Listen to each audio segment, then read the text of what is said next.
જય સ્વામિનારાયણ. આજે વાત કરવી છે નરકમાં સ્વર્ગ. યુધિષ્ઠિરનો અંતિમ સમય આવી ગયો હતો. પાંડવોએ સુંદર મજાનું કામ કરી અને સમગ્ર રાષ્ટ્રની અંદર સદભાવનાની વૃત્તિ જગાવી હતી. હવે તેમનું કામ અહીં પૂરું થયું હતું. તેમના પુણ્ય અને પાપના લેખાજોખા નક્કી કરવામાં આવ્યા અને યમદૂતોએ તેમને કહ્યું કે તમારે એક દિવસ માટે નરકમાં જવું પડશે, કારણ કે તમે અશ્વસ્થામાના પ્રસંગ વખતે ખોટું બોલ્યા હતા. એટલે તેમના ફળ રૂપે તમારે એક દિવસ નરકમાં રહેવાનું છે, બાકીના બધા જ દિવસો તમારે સ્વર્ગની અંદર રહેવાનું છે. કારણ કે ત્યારે તે યુધિષ્ઠિર નરોવા કુંજરવા બોલ્યા હતા. આથી યુધિષ્ઠિર તો કંઈ વાંધો નહીં. એટલે યમદૂતે પૂછ્યું કે તમારે સૌથી પહેલા ક્યાં જવું છે, સ્વર્ગમાં રહેવું છે કે એક દિવસ નરકનો પૂરો કરવો છે? તો યુધિષ્ઠિર કે પહેલા તો મારે નરકમાં જવું છે. એટલે યુધિષ્ઠિરને નરકની અંદર મૂકવામાં આવ્યા. તેમના લોકોને જોઈ યુધિષ્ઠિર પ્રેમ અને સદભાવનાથી પોતાના કરી લીધા. નરકવાસીઓને તો ખૂબ મજા પડી ગઈ. યુધિષ્ઠિર હારે રહેવાનું એને ખૂબ ગમ્યું. ઘડી ઘડીમાં તો દિવસ પૂરો થવાની તૈયારીમાં આવી ગયો.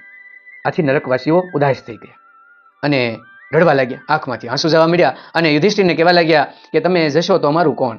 અમે અહીં એકલા કેમ રહેશું? તો અમને પણ તમે સાથે લઈ જાઓ. યુધિષ્ઠિરે યમદૂતોને પૂછ્યું કે શું હું અહીં રહી શકું? તો યમદૂતોએ કહ્યું કે હા, એક રીત છે. તમારા તમામ પુણ્યો આ નરકવાસીઓ જે આત્માઓ છે એને આપી દો અને એમના તમામ પાપ તમે લઈ લો તો તમે અહીં રહી શકો. યુધિષ્ઠિર તો સતત બીજા માટે જીવતા હતા. તરત કીધું કંઈ વાંધો નહીં, મારા બધા પૂર્ણ છે એ આ નરકવાસીઓને મળે. આથી બધા પુણ્ય એ નરકવાસીઓને મળ્યા અને એના તમામ પાપ યુધિષ્ઠિરને આવ્યા.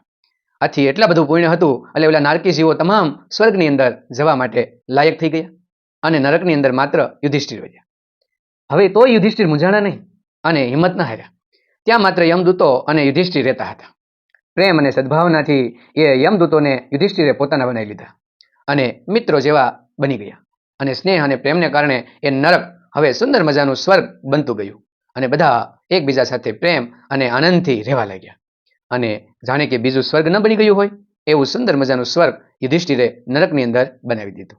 આમ માણસ ધારે તો સુંદર મજાનું કામ અલગ જગ્યા હોય, જ્યાં ન બની શકે એવી જગ્યા હોય ત્યાં પણ કરી શકે છે. યુધિષ્ઠિરે પણ નરકની અંદર સ્વર્ગ બનાવી સુંદર મજાનું કામ કરી બતાવ્યું હતું.